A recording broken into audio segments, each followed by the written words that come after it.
ई मोरी पकड़ के चौखाटिया गिरते हुई है नैना में सैनी ईरन रे की।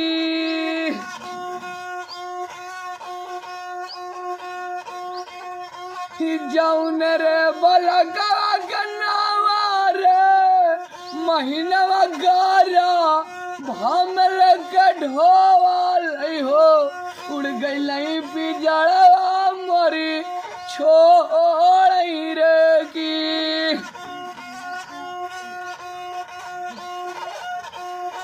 बहिनी तक कहे भैया आजा ले छुटल न तारा है के करे कलैया रखिया बहान हबरे की। बड़ी रे जतनवा समाई पैला है मानुष तानवा है काहे तू गवावैला बेकार नरे की।